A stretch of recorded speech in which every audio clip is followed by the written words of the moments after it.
Ya. Apa?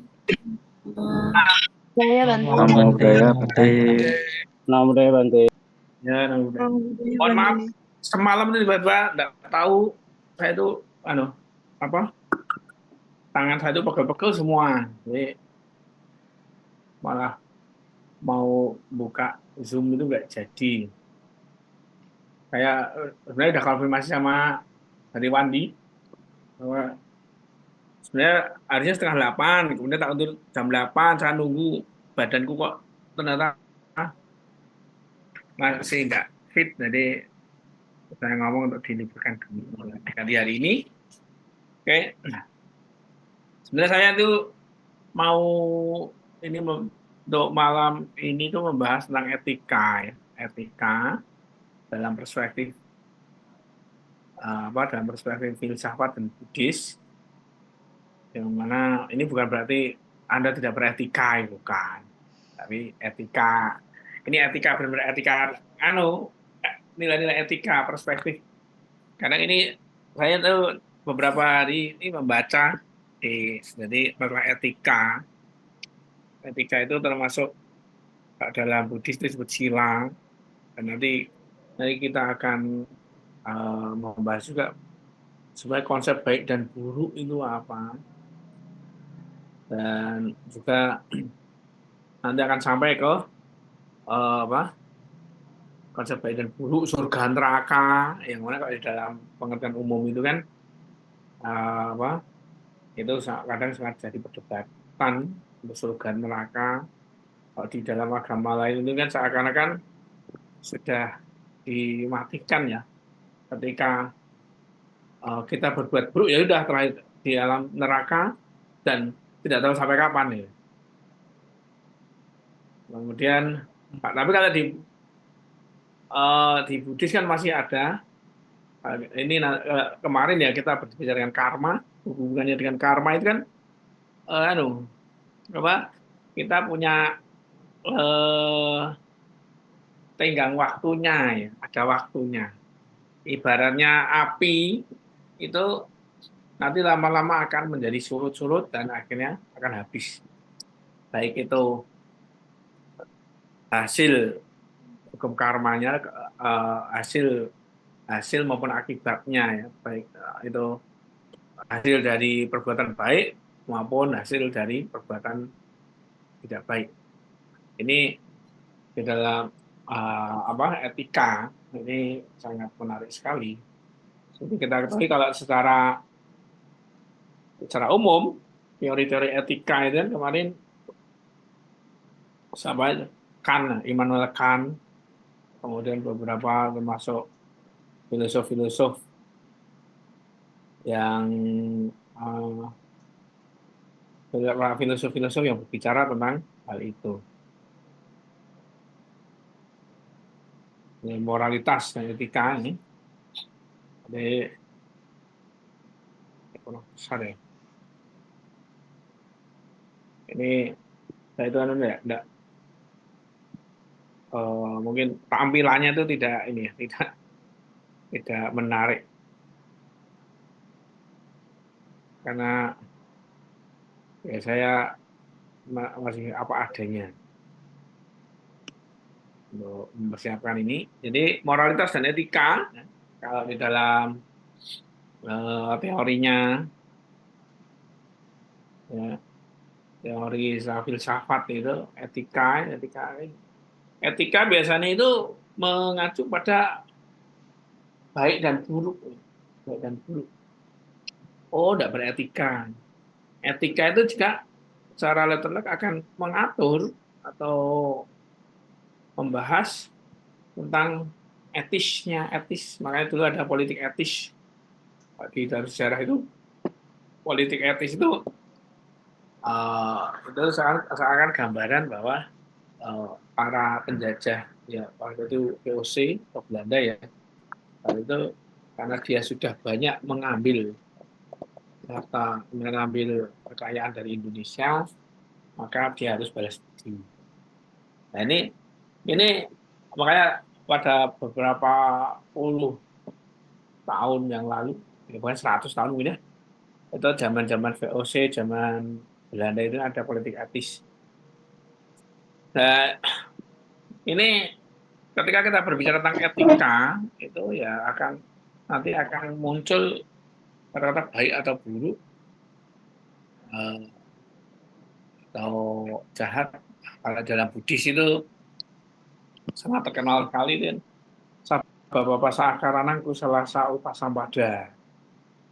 Itu kan, itu kalau bagi saya itu menjadi landasan etisnya, ya landasan etika dalam agama Buddha. Jadi, di dalam Dhammapada 182 ya, 83 ya. Itu nanti cek. Itu kan sabab pasa akarana kusalasa upasampada sacita pariyodapana etang dana sasanang. Jadi itu kan dalam versi versi bahasa Pali ya. Kemudian kalau di dalam Adi Buddha Puja, Buddha Puja, itu kan saya menemukan juga ini versi ini, sarwa papasya karanang kusalasa kusalasa asampada. Nah, itu cita parwaya dapanang. Itu bahasa Sanskerta. Sama, kurang lebih sama itu artinya. Nah, dengan kata lain ini menjadi landasan etis, etika itu ya salah satu bait tersebut. Walaupun ketika secara general agama Buddha ini ya berlandaskan pada etika, moral, kemoralan. Kalau kita kemarin di pengantar Tipitaka ya kan, suta tematik itu kan ketika membagi-bagi suta dalam 5 bagian itu kan masuk salah satunya kan seperti di Ganikaya itu jelas ada sila Kadawaga, ada Mahawaga, Patikawaga. Tapi di dalam suta-sutanya itu dari 5 bagian itu ada semua kan etika. Bahkan di dalam apa Dhamma Cakkappavattana Sutta itu juga dijelaskan bagaimana eh, etika itu terwujud ya dari 8 faktor ya, 8 jalan utama.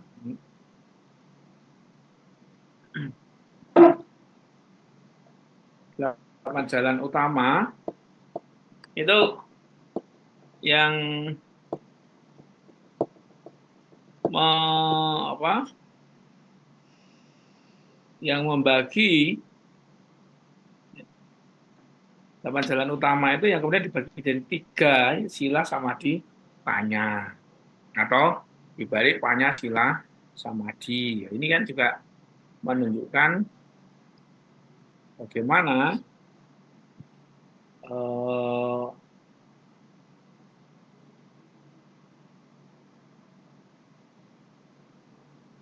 bagaimana konsep pelatihan dalam agama Buddha ini Arya Tanggika Magga. Ini aneh ya.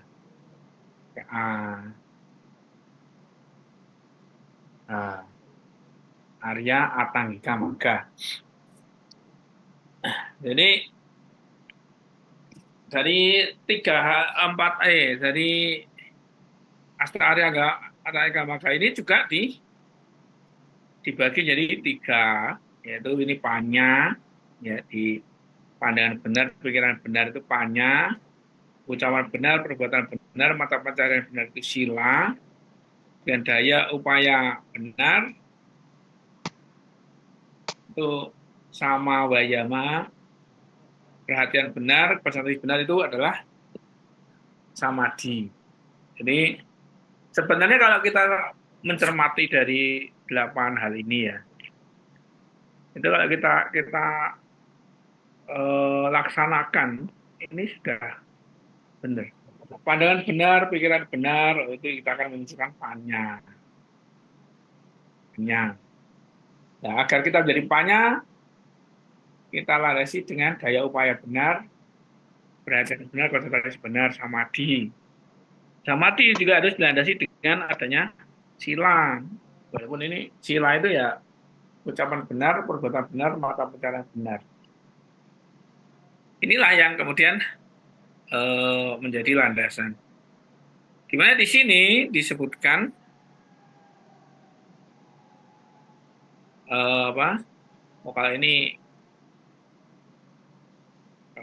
hanya apa? Intermezzonya, ini pendahuluannya. Jadi pendahuluan ini tadi kita sudah menyinggol bagaimana agama Buddha atau Buddhisme itu tidak memisahkan pengetahuan dari kelakuan, teori dari praktek. Makanya Sang Buddha disebut apa? Wijacarana Sampanang. Wijacarana Sampanang itu apa? Sempurna ilmu pengetahuan dan carana itu prakteknya. Jadi ini beliau menjelaskan bahwa di dalam agama Buddha itu ya harus dilakukan semua, tidak hanya teori. Intinya seperti itu. Kemudian hal ini akan secara filsafati ini jadi secara filsafat atau filosofi hanya bila dapat memberi pengertian akan realitas yang selanjutnya dapat dipakai untuk mengatur kehidupan seseorang. Boleh kita berangan-angan filosofi, filsafat timur, apa mungkin ada kata-kata orang bijak, kata-kata orang bijak. Tapi juga kata-kata itu kalau menurut Sang Buddha ini itu harus diberi pengertian dengan realitasnya. Jadi tidak hanya mandek, misalnya pengetahuan tentang Dhammapada itu mandek, tapi tanpa ada pengertian secara membumi. Di mana tujuan terakhir dari pengetahuan atau kebijaksanaan atau panya adalah kebebasan, wimuti. Ini ada bukunya ya. Bukunya itu satu Wisuddhimagga dan sekian, dan yang kedua Wimuti Magga. Itu kayaknya yang ditranslate oleh Bhante Moli.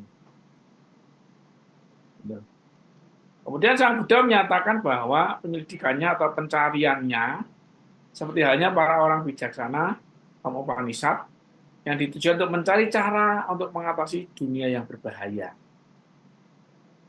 Nah, dunia yang berbahaya itu apa?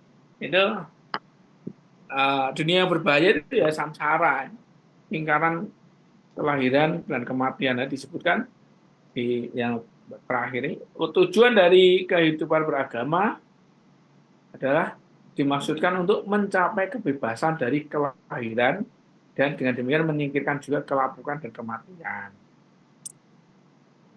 Jadi pada intinya kalau secara filsafati kita harus kalau kita benar-benar mau pengen mencapai nibbana ya harus ini terbebas dari kelahiran dan kematian ini. Ini mungkin Anda akan bisa mencerna ketika kita mempelajari kausalitas yang kemarin sudah kita bahas kausalitas. Awija percaya sangkara kewinyanan. Nah, ketika awija itu ketidaktahuan itu diputus, maka yang terakhir ini kelahiran jati jara maranang soka pari dewa duka domanasa supayasa miru jantik. Nah, berarti dengan kata lain, ketika kita sudah melihat awijayat wewa asesawi raga niroda sangkara nirodo, gitu. Ketika kita bisa memutus rantai dari awija ketidaktahuan, maka asesawi raga nirodo sangkara niroda winyana nirodo, nah, ini kan Jadi setelah itu akan nirodo semua, bebas semua. Kalau yang pertama kan awija pacaya sangkara, awija pacaya sangkara, sangkara pacaya winyanan, winyana pacaya, pacaya berhubungan, yang kemudian di akhir disebutkan sebagai samudayo hoti, samudayo hoti. Dan samudaya berarti itu saling bergantungan, menjadi penyebab, ya, penyebab. Ketika muncul awija, maka sampai rantai terakhir, 12 rantai itu sampai rantai terakhir akan muncul pula jati, jara, maranang, soka, paridewa, duka, domanasa, supayasa, sambawanti. Nah, kalau di yang terakhir niru janti, nah ini sambawanti, berarti kelahiran, kematian, kelapuan, ya, jara maranang kan, jati jara maranang kan, kematian, jara maranang, soka paridewa duka, ya, soka paridewa, soka itu apa? Batin yang senang, paridewa duka, batin yang tidak senang, rata tangis, ya, soka paridewa maaf, rata tangis. Kemudian somanasa senang batin, domanasa penderitaan batin. Nah, itu akan muncul. Ini dan dimaksud oleh Nathan berarti dengan dia yang berbahaya ini, bahaya lokal, lokal bahaya. Kemudian tujuan dari kehidupan beragama, yang notabene kalau di dalam Buddhis ya untuk mencapai pembebasan tadi. Makanya sangat benar kalau kita membahas suta-suta itu sangat sangat banyak sekali suta-suta yang pada dasarnya sama, ya, sama dengan apa, untuk membebaskan diri dari kelahiran dan kematian. Nah, tujuan dari kehidupan beragama adalah untuk mencapai kebebasan dan kelahiran, baik kelahiran dan pemikiran juga kelapukan dan kematian. Ini nggak di dalam bahasa apa? Ini yang diungkapkan ya di dalam kehidupan sang Buddha ya. Aneka jati sangsarang tanda wisang anibisang gaha karakang gawe sato buka jati punang gaha karakang gaha karatito tipun kihan nakati bate pisang kitang bisa karakatang pisang yang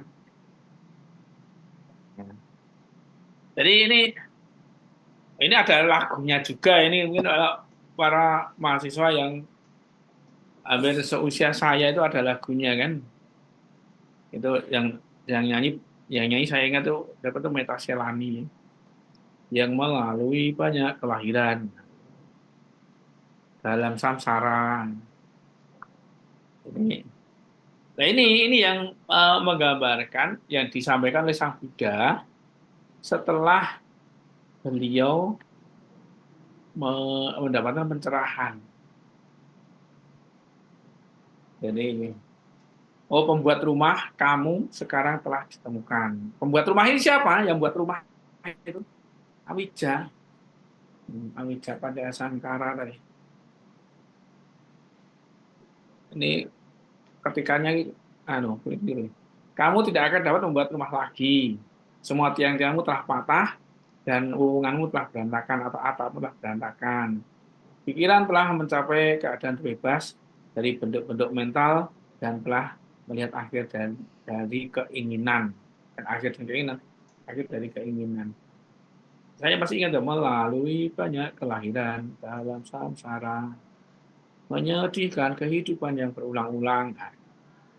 Masih itu lagu-lagu lama ini. Nah, ini benar-benar itu ciptanya Bhante Giri Rakkhito. Yang menggambarkan tentang bagaimana kelahiran kematian ini selalu berulang-ulang, samsara. Makanya kalau ini karena Sang Buddha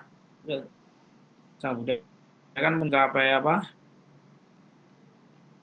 Mencapai pembebasan ya. Maka ya kalau kita sebagai para murid beliau, kalau kita mau mencapai pembebasan ya kita harus anu, ya harus bisa mengendalikan diri. Ya, minimal tuh keinginan-keinginan itu tidak ini kan, tidak apa, keinginan-keinginan itu harus terkendali ya. Kita bagaimana memutus rantai keinginan kelahiran dan kematian. Makanya dari tanha, dari tanha. Tanha nangka yang ada kan, lihat akhir ya, akhir daripada tanha ini tujuan ini kan. Ini yang menjadi landasan dari tujuan goalnya kita beragama Buddha secara filosofi itu. Nah, kita walaupun ya kadang saya terus terang itu di beberapa kesempatan banyak orang itu pesimis ya. Wah, apa mau gimana mau mencari pencerahan masih jauh. Itu kita jangan ini menurut saya itu kembali di kelas filsafat ya. Itu kita jangan pesimis ya. Walaupun nanti bagaimana prosesnya, tapi paling nggak kita itu harus ada goalnya. Goalnya apa? Oh, Anda goalnya pengen menjadi apa untuk lulus S2 ya goalnya itu tetap terpatri goalnya sama goal kita untuk mencapai nibbana mencapai pembebasan itu juga sama walaupun nanti akan menghadapi berbagai tantangan apalagi Anda yang sebagai perumah tangga itu sangat kan yang jadi biksu juga sama yang jadi biksu juga jadi bantai-bantai itu ya banyak tantangannya juga kecuali kalau kemudian jadi bantai-bantai yang kemudian beliau benar-benar akan berkelana, akan melepaskan semua kehidupan. Tapi gini, ya dia ketika benar-benar hidup tidak berumah tangga, hidup tidak householder gitu, householder hidup tidak berumah ya udah enjoy.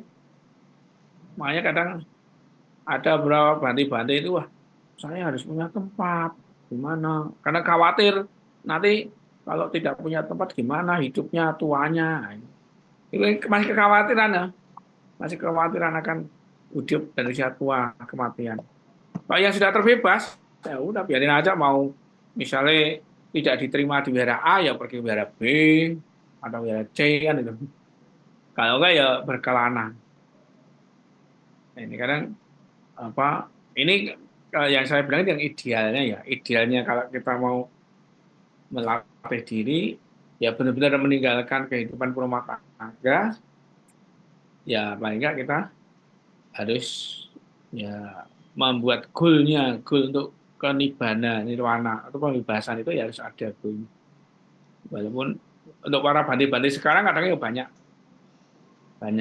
ya namanya bandi juga manusia tapi paling enggak harus ada ini garis lurusnya ada garis lurusnya bahwa kita itu juga harus mau mencapai kebebasan. Ya, kebebasan itu didapat dari mana? Dengan minimnya keinginan. Nah, udah ketika latihan nanti latihan Pabaja, ini akan ada Pabaja siapa yang mau ikut nanti di Tatra Jinedamu. Nah, ini mau Pabaja. Nanti silakan tanggal 4 sampai 15 Februari untuk daftar ya. Kalau untuk yang S1 yang mahasiswa baru wajib yang agama Buddha wajib untuk ikut.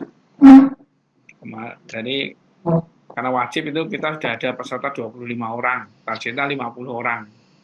Jadi, untuk melatih diri, melepaskan diri dari Ya kalau para bapak ibu, para mahasiswa itu ya, para mahasiswa ini ya, ya misalnya yang bisa meluangkan waktu 2 minggu cuti ya, yang belum pernah cuti diambil cuti ya, udah untuk latihan.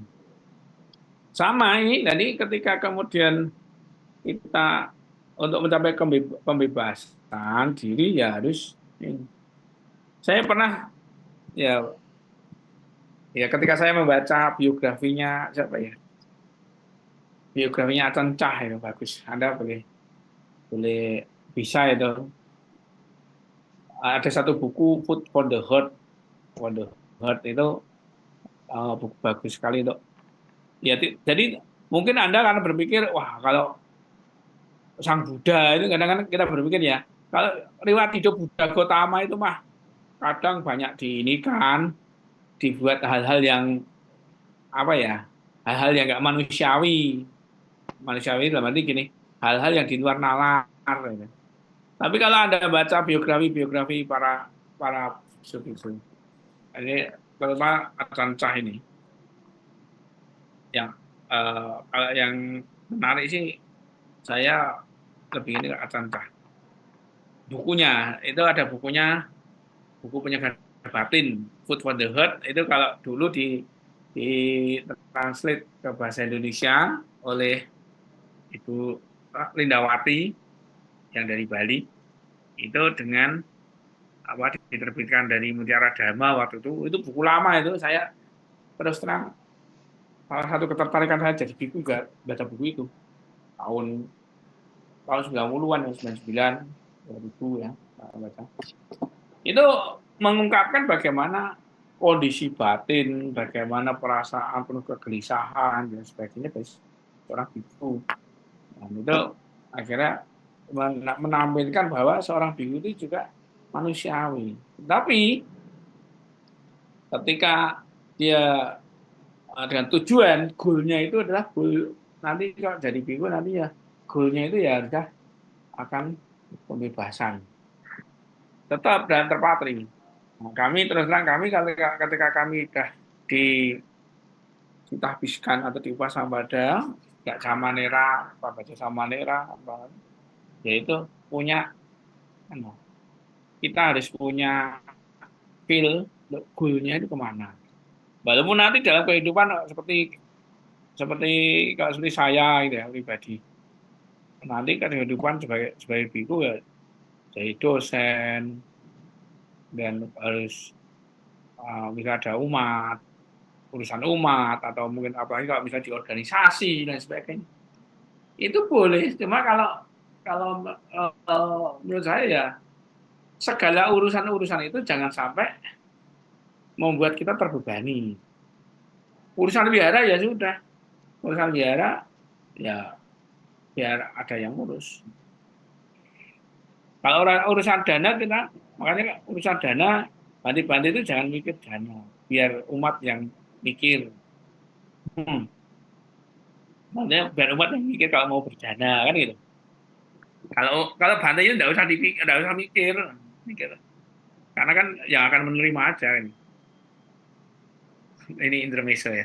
Jadi dengan kata lain bahwa ya kita ini kalau menuju jalan, ini silakan nanti kalau para mahasiswa ada yang tertarik lagi pakai jubah silakan. Tapi benar-benar nanti akan berlatih. Baik.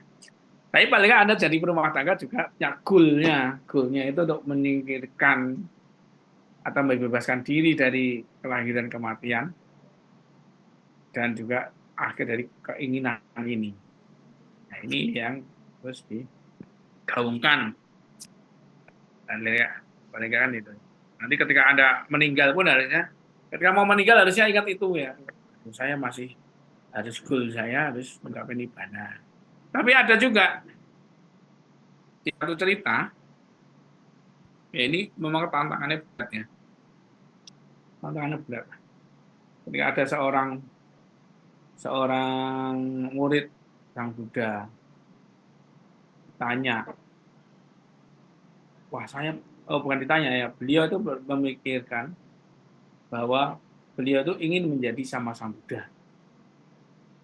Wah, ini menjadi sama Sambuddha itu tantangannya sangat berat sekali. Karena apa? Untuk menyempurnakan parami, 10 paramita itu harus benar-benar pengorbanannya sangat berat sekali. Gimana? Nggak berat, misalnya menjadi hewan yang harus apa? Kemudian berkorban kalau di dalam itu kan menjadi hewan dia berkorban untuk jadi makanan anak-anaknya misalnya, ataupun misalnya kayak si kelinci hutan yang dia berkorban apa berkorbannya nyawanya tubuhnya biar dimakan sama brahmana yang kelaparan. Nah itu salah satunya ya. Nah ada cerita itu bahwa ketika mendengarkan hal itu akhirnya wah terus saja lah dia mau jadi Paceka Buddha saja atau jadi arahat. Ya kan namanya untuk menjadi orang apa orang yang sangat sangat dari arahat sama Sambuddha itu ya tantangannya lebih berat daripada kalau mau jadi Paceka Buddha. Mungkin jadi Paceka Buddha itu seperti cuek-cuek aja lah. Saya yang penting saya tidak punya keinginan, tidak berkeinginan untuk lahir kembali, saya akan melatih diri dan sebagainya. Dan tidak bisa mengajar tidak masalah.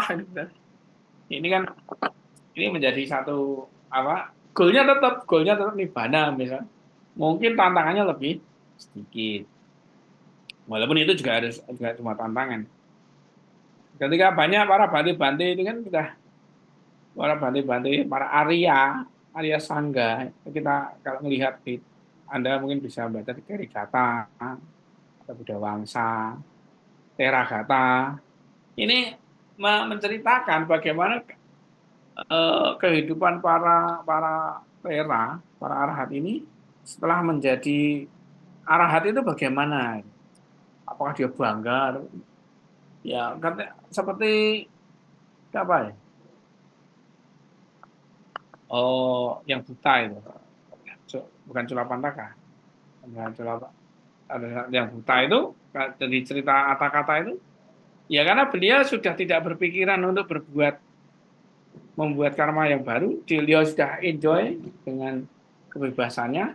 Akhirnya beliau tidak sengaja ya waktu itu beliau tidak sengaja karena musim hujan dia buta dan ketika bercangkramana itu menginjak rumput dan juga banyak menginjak hewan-hewan. Nah itu akhirnya jadi dipermasalahkan dan akhirnya muncullah fatwa kayak fatwa ini dari Sangga bahwa setiap musim hujan para bandi-bandi tidak boleh jalan-jalan karena apa? Kalau zaman dulu karena banyak tunas-tunas yang tumbuh dan juga banyak ini hewan-hewan. Nah ini nanti kehidupan goalnya nanti ketika mencapai nibbana itu ada bukan ada ya kita itu akan seperti itu. Kita hanya saupadhisesa. Saupadhisesa nibbana itu nibbana yang muncul nibbana yang masih ada tubuhnya. Itu. Ini sekilas ya tentang pendahuluan ini tentang tujuan dari kehidupan beragama ini. Nah ini, Buddhisme menitik beratkan pada kebutuhan akan pengembangan diri atau penegakan moral untuk mendapatkan kebebasan dari kekangan kehidupan. Ini dari mana ya? Sang Buddha menyatakan, saya tak menaruh kayu brahmana untuk umpan api di altar. Hanya di dalam api saya nyalakan. Dengan api yang tak putus-putusnya, yang membakar ini, dan dengan diri yang selalu dikendalikan, saya jalani kehidupan mulia dan luhur. Di mana seseorang siswa Sang Buddha yang telah mencapai kebebasan dari penderitaan disebut sebagai seorang yang telah mengerjakan apa yang harus dikerjakan. Kata Karaneo. Ini diungkapkan oleh Sang Buddha di dalam apa nih? Oh,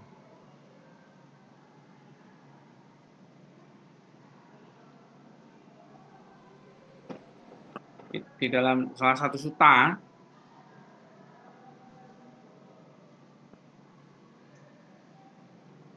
ini di dalam Samyutta Nikaya 1 halaman 169. Jadi di dalam Samyutta Nikaya ini disebutkan bagaimana Sang Buddha ini menyampaikan tentang bagaimana Buddhisme itu mendatangkan kebutuhan akan pengembangan diri atau penghargaan moral untuk mendapatkan kebebasan. Jadi kemudian ya ini di dalam Majjhima Nikaya juga ada Mahaasapura Sutta tentang jalan ke kesempurnaan. Ini pendekatan dengan pendekatan yang bertahap. Nah, ini untuk memperoleh kebebasan itu pendekatannya bertahap.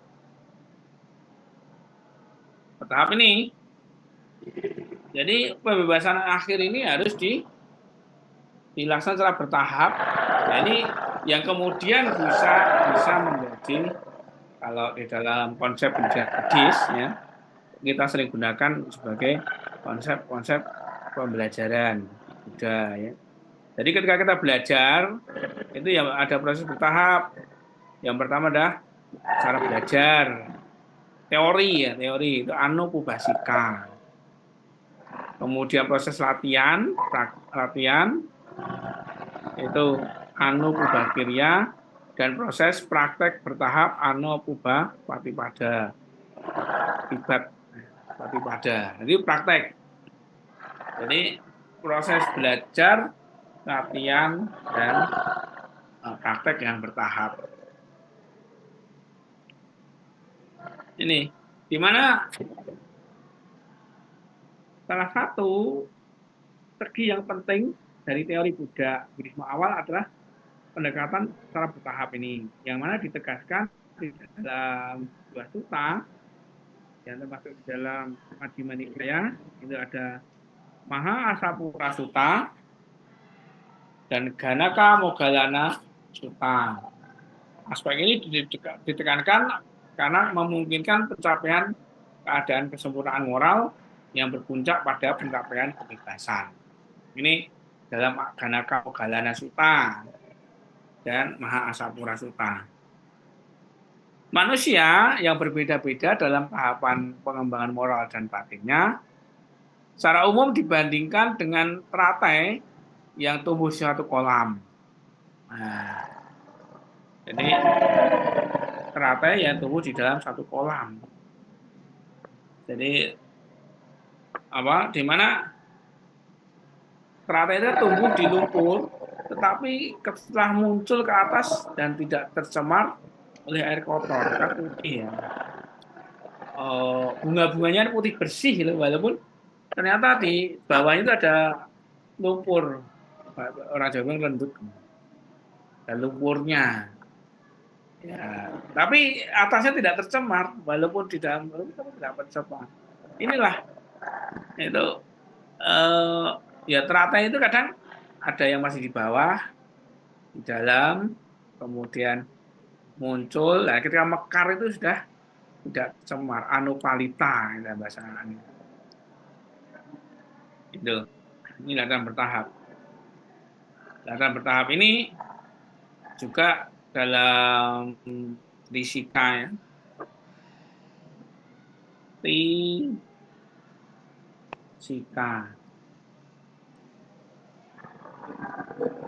itu diartikan juga sila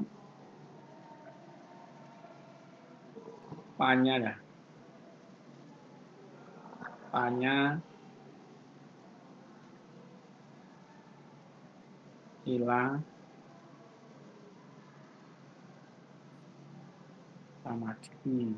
Ini kalau menurut teorinya Dhammacakka Pavattana Sutta. Nanti teorinya Bhante Buddhaghosa beda lagi. Bhante Buddhaghosa ini dengan sila, samadhi, panya, berurutan. Jadi orang itu harus melaksanakan sila dulu, kemudian bersamadhi, akhirnya mendapat pembebasan dengan benar. Ini bolak-balik sama sih.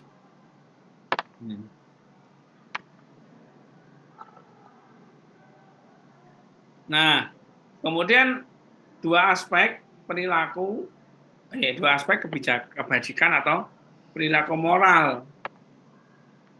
Di sini disebutkan juga aspek negatif dan aspek positif. Aspek negatifnya apa? Aspek negatifnya itu menghindarkan diri dari kejahatan. Papasa akaranang. Tadi ada awal saya sudah menyampaikan ya. Sabab papasa akaranang. Wah, betul. Papasa akaranang, menghindari diri dari kejahatan. Ini apa? Ya kita sebut ada sila, Pancasila. Pancasila, Dasasila, Dasasi Kapadani, Atanggasila, itu penghindaran. Contohnya menghindarkan diri dari pembunuhan atau menyakiti makhluk hidup, menghindarkan diri dari apa? Pencurian, menghindarkan diri dari berzina, menghindarkan diri dari apa yang dari Pancasila ya, kebohongan. Jadi menghindarkan diri, semua menghindar. Ini kalau melanggar, ini kalau di dalam konsep apanya nanti, dalam konsep umum, kalau melanggar ini akan mendapatkan akibat. Nah, kalau melakukan pembunuhan, akibatnya apa? Akan berusia pendek. Melakukan pencurian akan selalu dirugikan. Melakukan apa? Melakukan pencurian itu selain dirugikan nanti akan terlahir di alam peta. Karena kan keinginan yang terus-menerus. Baru melakukan pencurian, melakukan kebohongan, akhirnya tidak dipercaya. Nah ini kebalikannya nanti. Kebalikannya adalah aspek positif dari penanaman kebajikan, kusalasa upasampada. Ya, kalau untuk makanya ini ada juga teorinya apa? Teori di sini disebutkan juga ada teori, mungkin para mahasiswa pernah mendengar teorinya Pancasila, Panca Dharma, kata Dharma, ya. Pancasila ini menghindari, Pancadharma itu melakukan. Ini dua aspek ini. Dua aspek menghindari lima sila dihindari. Di Pancadharma harus menanam. Menanam apa?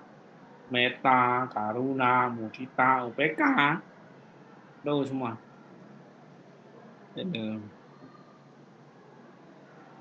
Nah, ini 5 kebajikan dari sila. Kategori kebajikannya ada Pancasila, itu pengekangan diri terhadap pencabutan kehidupan, termasuk jadi membunuh atau bunuh diri ya, ini termasuk pengambilan sesuatu yang tidak diberikan, mencuri, memperturutkan kesenangan indria yang keliru atau kami sumita cara, mengucapkan ketidakbenaran, bohong, kelambanan akibat penggunaan bahan yang memang ketagihan. Nah ini siapa nih yang suka mabuk, suka minum minuman keras, ini yang dikenakan ini akan lemot.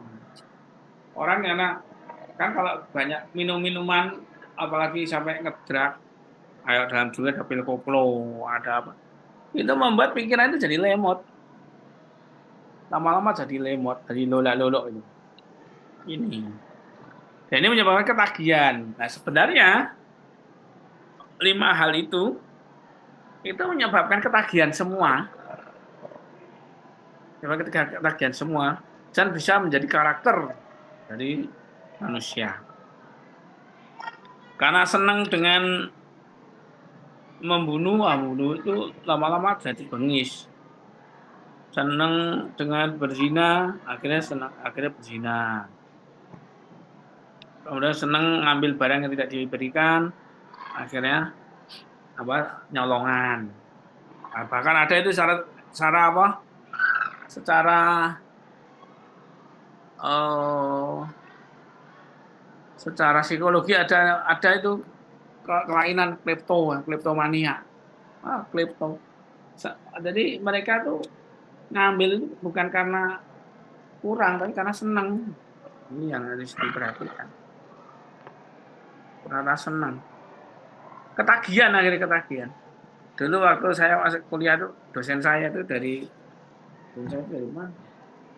Dari Inggris ya. Gitu. Di Matula itu yang menyatakan, ngomong gitu. Mungkin kalau orang lapar ya, kalau di dalam Atanggasila ya.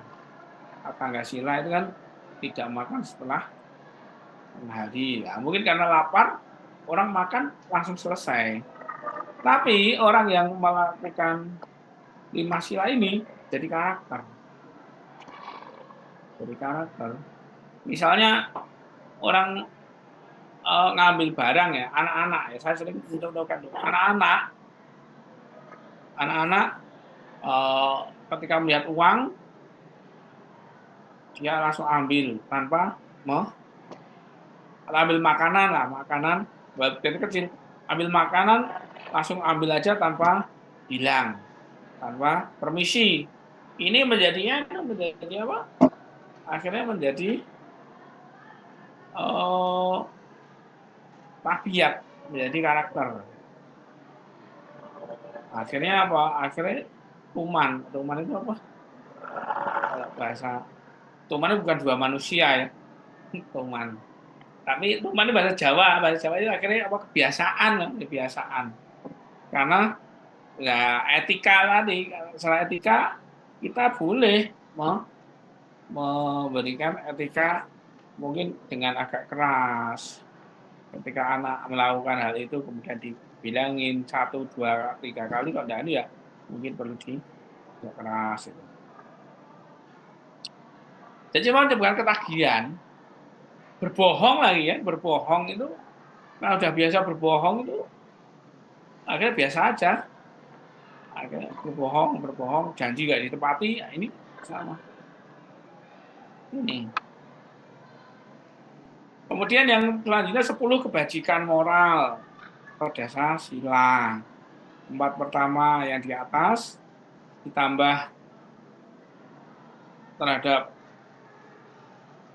memfitnahan, fitnah dalam dasar moral fitnah, kemudian terhadap ucapan yang keras dan kasar, kemudian ocehan yang tidak karuan, omong kosong, kemudian terhadap keirihatian, hati, dengki, dan juga pandangan yang sesat. Ini yang 10 kebajikan moral yang harus dilatih. Walaupun ini tidak mutlak. Kemudian 3 golongan. Ini kalau menurut di Ganika 1. Ini 3 golongan sila. Nah, bagian pendek tula, bagian tengahan majjhima, dan bagian panjang maha. Ini di dalam Brahmajala Sutta, ya nanti Anda cek. Jadi sekian banyak penjelasan yang menguraikan segi positif dari moral Mahamanggala Sutta, Dhammika Sutta, dan dari Sutta Nipata, dan juga Lewada Sutta dari Tiga Nikaya merupakan yang terpenting. Ini para bapak saya sudah tahu ya, Mahamanggala Sutta itu 38 berkah. 38 berkah yang utama. Kemudian Dhammika Sutta, ini ada juga. Dan Sigalawada Sutta, saya kira sudah tidak paham ya bagaimana pemuda Sigala mau melakukan upacara atau penghormatan di segala arah. Akhirnya Sabuddha mengartikan sebagai segala bentuk penghormatan, perlakuan, kewajiban di antara dua pihak.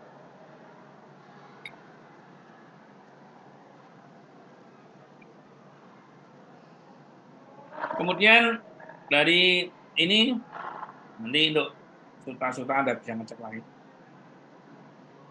Nah, setelah itu dijelaskan pula ada 4 tipe orang di dunia ini. 4 tipe. Ini digambarkan ya eh,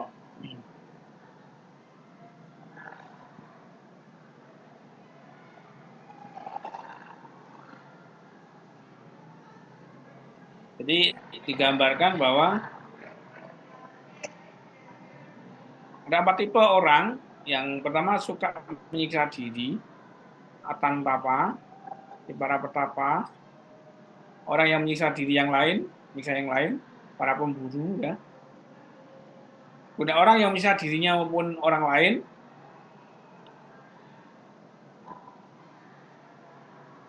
atan tapoca, parantapoca, itu monarki ya, monarki yang menyelenggarakan korban besar-besaran, kerajaan-kerajaan misalnya itu. Untuk melakukan hal ini, monarki juga sebenarnya mengalami penderitaan terus-menerus. Satu membuat persiapan korban. Zaman dulu ada korban-korban, kan? Kuta Danta Suta ini nanti. Dimana orang yang menyiksa bukan dirinya pun bukan lainnya. Itu arahat. Newa atan tapo ma teparan tapo. Ini. Itu. Kemudian kita masuki ini di dalam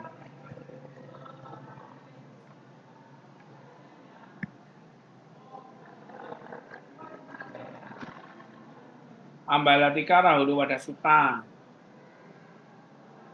Itu tentang Bible. Oh, sebelum saya teruskan ada yang mau ditanyakan? Jangan ngantuk karena suara merdu saya.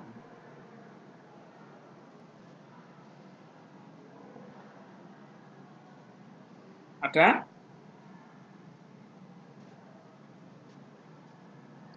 Oh, takutnya mati tiba-tiba saya ngomong-ngomong gitu yang mati.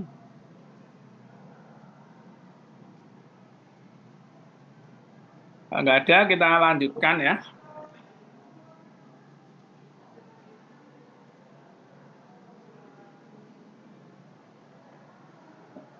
Jadi definisi baik dan buruk dalam Ambalatika Rahulu Wada Suta. Itu adalah apa? Ambalatika Rahulu Wada Suta. Owada, kita ambil owada itu apa? Owada itu nasihat. Nasihat, kalau secara harafiah ya, nasihat kepada Rahula yang disampaikan oleh Sang Buddha di Ambalatika kota. Ini definisi dari baik dan buruk. Secara umum disebut juga cermin dharma. Dharma dasar. Dengan melihat kepadanya, seseorang akan dapat menentukan untuk dirinya apakah satu keadaan baik. Hal ini membawa kita ke persoalan lainnya yaitu definisi baik dan buruk. Bila benar cermin dharma adalah yang membantu kita menemukan apa yang baik dan buruk, maka dapatlah kita katakan kalau demikian bahwa kriteria sebenarnya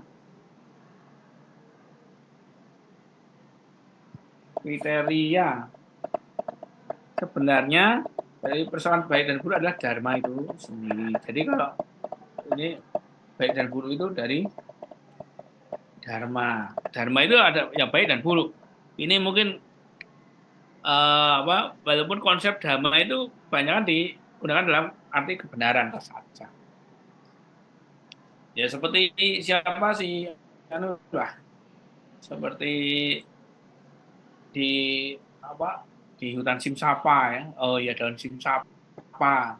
Ketika Sang Buddha menggenggam daun Simsapa dan menyatakan bahwa hanya segenggam daun itulah dharma dari Sang Buddha. Mungkin dharma dalam bentuk kebenaran ini saja.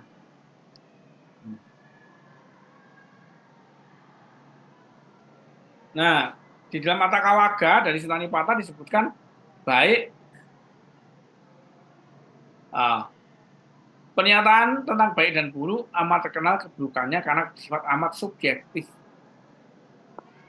Jadi kalau dalam dalam Atthakavagga itu pernyataannya subjektif. Karena apa? Ada keakuan. Ia menjadi relatif terhadap kesukaan atau ruci dan ketidaksukaan aruci. Seseorang karena apa yang benar untuk seseorang menjadi salah satu untuk lainnya, menjadi salah untuk lainnya. Ya kan sekarang kita paham ya.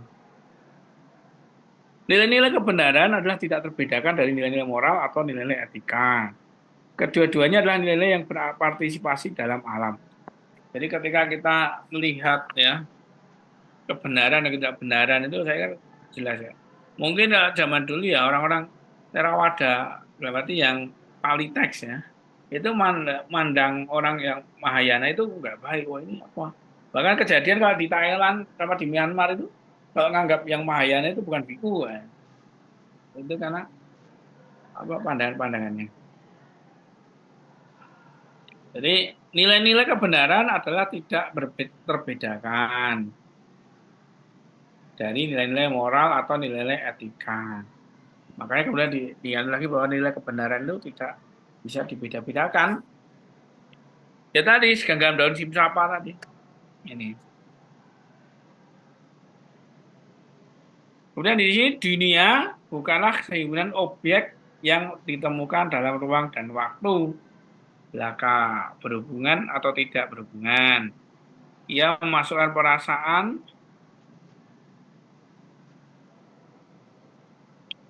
ada perasaan dan bentuk-bentuk mental, kesukaan dan ketidaksukaan. Jadi dharma itu ya, dunia itu ya persoalan tidak sukaan. Dunia terjadi hanya gunung-gunung berapi, pepohonan, tapi juga manusia dan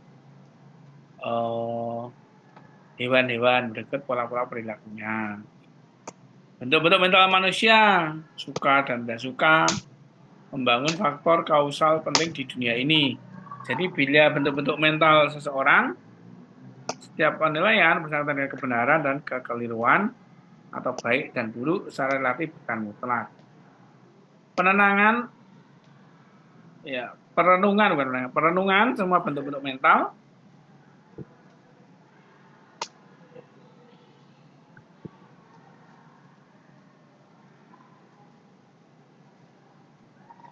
bentuk-bentuk mental atau sabasa akara samata yang mencapai dengan memperolehnya kebebasan simbana seharusnya dapat membuat seseorang mampu memahami keempat kebenaran dan kekeliruan baik dan buruk sebagaimana adanya. Ini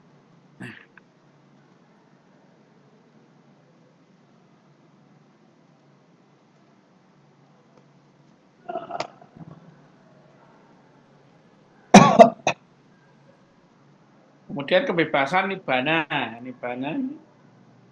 Untuk alasan ini Sutta Nipata secara empatik menyatakan bahwa pertentangan yang berkenaan dengan apa yang benar dan salah, baik dan buruk, tidak menuju kebijaksanaan. Ya memang benar. Bahkan ketika ada orang mempertentangkan itu, ya tidak akan menuju ke kebijaksanaan atau murni. Makanya misalnya Anda di publik ya, sebagai orang publik kok menyukai sesuatu, fanatik, akhirnya lupa yang lain. Padahal sebagai orang publik harus menguasai semua. Lebih baik Anda jangan ada like and dislike. Kalau ada like and dislike nanti jadi hambar. Itu. Ya dharma atau dhamma atau faktor pengalaman yang dapat dianalisis dalam kerangka kategori realitas atau bukan realitas. Kebenaran atau kesalahan dapat pula menjadi dhamma yang menandakan apa yang baik dan apa yang buruk. Itu. Semua menunjukkan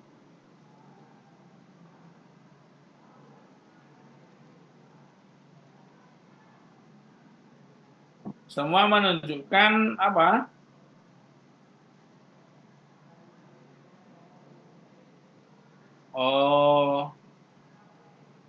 Keterikatan atau saraga atau pelepasan atau wiraga yang mewakili kehadiran atau ketidakhadiran. Bentuk-bentuk mental atau sangkara membentuk landasan bagi penilaian moral dalam Buddhisme awal. Sifat dasar manusia yang merindukan kebahagiaan dan membenci kesakitan. Ini jelas ya. Sifat manusia kan gitu. Mesti akan menginginkan kebahagiaan, kesenangan, itu ingin, dan menolak kesakitan-kesakitan. Sang Buddha nampaknya memanfaatkan kepercayaan pada para dewa dan setan sebagai konsep pengatur dengan apa? Dengan menurunkan kedudukan dewa, ya, dari tempat yang tinggi dan luhur di dalam Brahmanisme kan ya, dalam agama Hindu kan tempat para dewa tinggi dan luhur. Kemudian Sang Buddha mendeskripsikan mereka sebagai satu kelas makhluk yang sebagai hasil dari perilaku moral pada masa lalunya. Di zamannya Palasuta, Ambatasuta itu ada menikmati semua bentuk kesenangan indera yang dapat dibayangkan. Surga atau saga merupakan kediaman dari para dewa ini. Saka dideskripsikan, Saka Dewa Indra ya, dideskripsikan sebagai dewa yang lebih unggul daripada yang lainnya dan berfungsi sebagai kepala dari semua para dewa. Karena telah melaksanakan 7 lipat perilaku kebajikan, termasuk diantaranya memelihara dan melayani orang tuanya, menghormati orang tua dan menjaga keluarga. Kemudian para setan atau buta, pisaca atau setan dari yang telah meninggal, peta, selama periode sebelumnya dipercaya sebagai makhluk yang memiliki kekuatan, kemudian dipandang dalam Buddhisme sebagai makhluk-makhluk yang diturunkan ke alam yang menyedihkan sebagai akibat dari perilaku immoral sebelumnya. Makanya di Buddha itu sangat tegas sekali ya dari dulu. Mereka lah penghuni dari berbagai neraka, mereka amat tergantung pada dan pemerhatian manusia, dana ya, bahkan untuk makanan dan pakaian mereka. Pemberian materi tersebut tak dapat mencapai makhluk-makhluk tadi. Manusia yang berbelas kasih itu dihadapkan melimpahkan berkah pada para makhluk yang tak beruntung ini, limpahan jasa ya. Ini. Yang mereka peroleh melalui perbuatan baik seperti dana. Sekali lagi, hal ini merupakan cara untuk menanam kebajikan moral serta gagasan pelepasan. Nekama. Ya.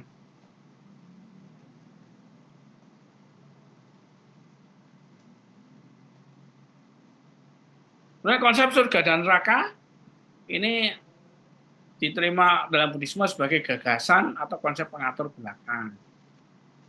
Di mana ini dalam kepada Brahmana yang mempertanyakan Sang Buddha, apakah ada dewa? Sang Buddha menjawab bukan demikian. Ketika ditanyakan apakah tidak ada dewa, jawaban Sang Buddha juga bukan demikian. Dan akhirnya kepada Brahmana yang tercengang akan jawaban itu, Sang Buddha berkata, dunia ini, oh Brahmana, amat keras bersepakat bahwa para dewa uce sama tangko etang Brahmana lokasming jadidang ati dewati. Sikap yang sama ditunjukkan oleh Sang Buddha ya, konsep neraka. Dalam Samyutta Nikaya, beliau disebut sebagai pernah menyatakan bahwa hanyalah orang-orang kebanyakan yang tak terpelajar saja yang percaya bahwa ada neraka di bawah samudra. Menurut pandangan Sang Buddha, neraka adalah nama lain untuk perasaan yang tidak menyenangkan. Nah ini, kita masalah surga neraka itu kan itu di dalam Zen kan juga ketika dapat yang tidak menyenangkan itulah neraka. Kalau dapat menyenangkan surga. Ini konsep surga neraka dalam Buddhis itu seperti itu. Selesai ya. Mungkin ada yang mau ditanyakan? Kesimpulan.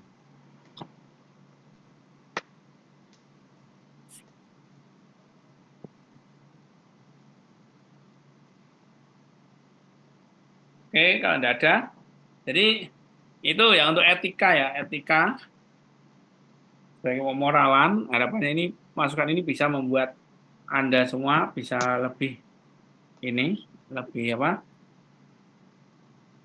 akan lebih memahami ya bagaimana etika dan kemoralan itu.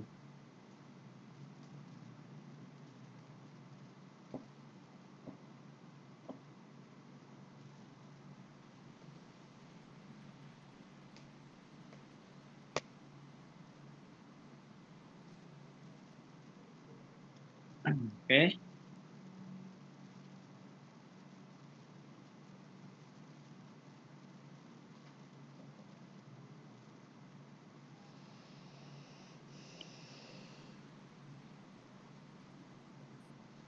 Kemudian di sini ada cara yang afektif.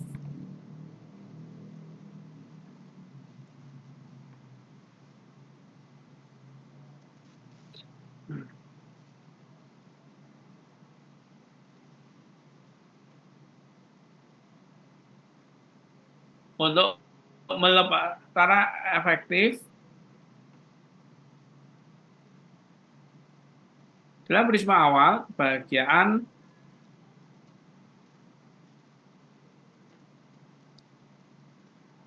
termulia adalah dicapai melalui pengendalian semua kerinduan akan dunia, kesalahan India, semua kedengkian, nilai-nilai yang keliru sekaligus bersama-sama dengan kekesalan dan kekecewaan. Ini untuk kebahagiaannya.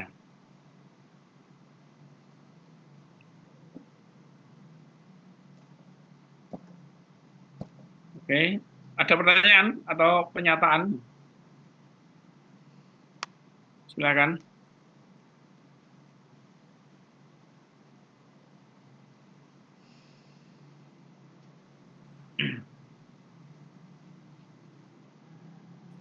Kalau tidak ada. Jadi ini dapat pertemuan berapa ya? Karena saya itu udah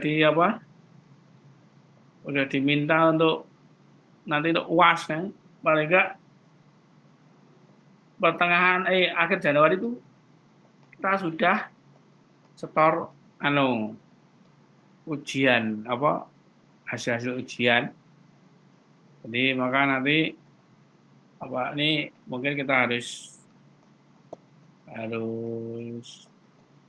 melaksanakan UAS-nya. Nah, nanti mungkin minggu depan atau depannya lagi. Minggu depan itu pertengahan ya. Jadi kita sudah mulai UAS, setelah UAS selesai. Dan untuk tugas-tugasnya sudah dikumpul, nanti tinggal itu sudah dicek, nanti akan kita masukkan di nilai-nilai. Izin Bante. Silakan ada. Ya. Izin Bante untuk malam ini pertemuan ke-15 Bante. Dan ini terkait dengan absensi Bante. Kami belum bisa absensi di Sepada Bante. Oh, oke ya. Coba tak cek dulu padanya. Ke-15 tadi besok udah 16 ya. 16 itu harusnya UAS. Iya Bante. Habis ini UAS. Nah, pas lah.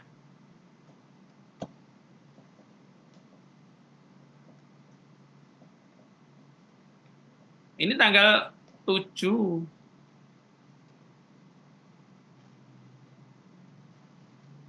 Harusnya tanggal 6 ya. Tanggal 7. Artinya untuk jadwalnya kan harusnya tanggal 6. Iya Bante. Oke, nanti kita cek dulu.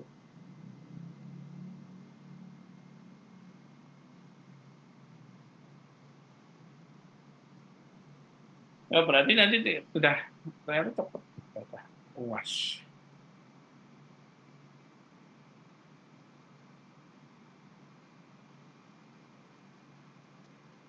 Saya add session-nya.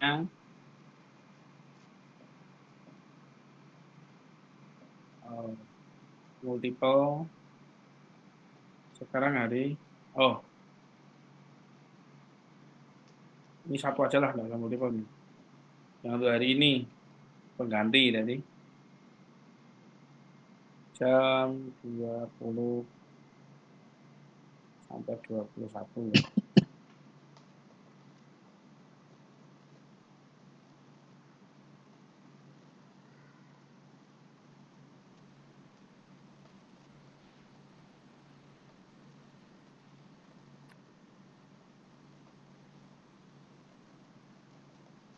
Udah ya.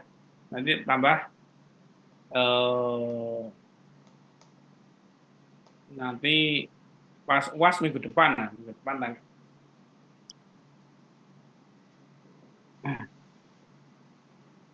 jadi itu. Nanti itu bahan-bahan yang belum saya kirim ya di Sipadai nanti udah ada ya.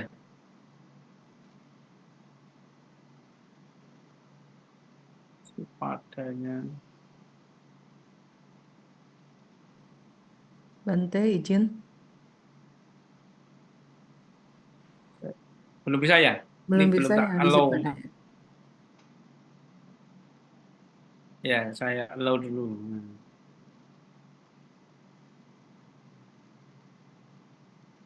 Oke ya.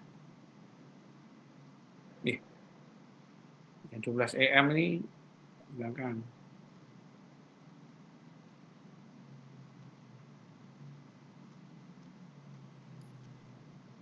Delapan IM.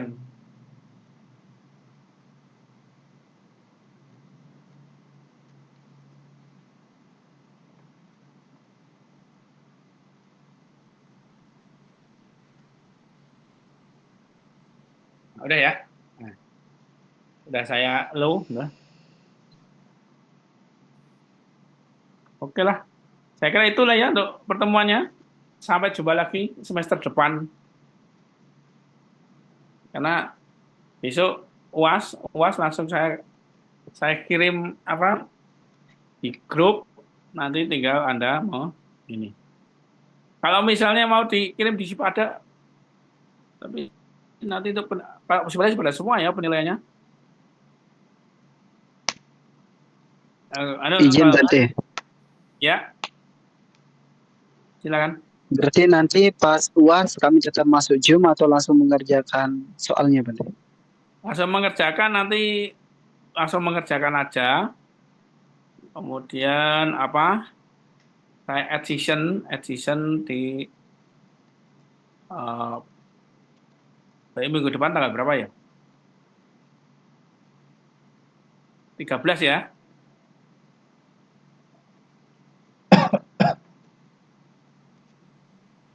Jadi tanggal 13. Ini ya paling lambat ya, maksudnya paling lambat ya jam inilah sepanjang hari itu. Nanti akan kami kirim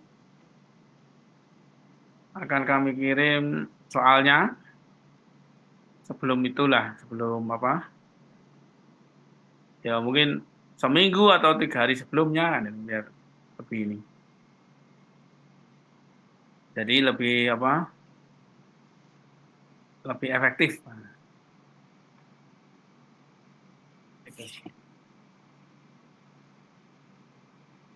Oke. Kalau ada yang belum jelas silakan ditanyakan.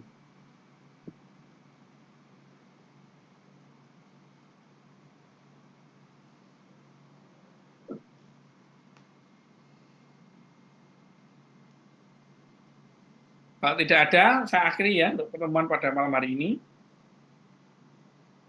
Jadi sekali lagi terima kasih atas perhatiannya. Mohon maaf mungkin selama apa pembelajaran banyak hal yang kurang berkenan. Dan sekali lagi sampai jumpa di lain kesempatan di semester depan kalau dapat jadwal saya ya. Kalau enggak ya berarti nanti ketemuannya ya mungkin pas ujian. Pas ujian atau pas pembimbingan di tesis. Ya, sekali lagi terima kasih. Selamat malam. Namo Buddhaya, Namo Buddhaya. Terima kasih. Namo Buddhaya. Terima kasih Bante. Namo Buddhaya. Terima kasih Bante. Namo Buddhaya. Ya.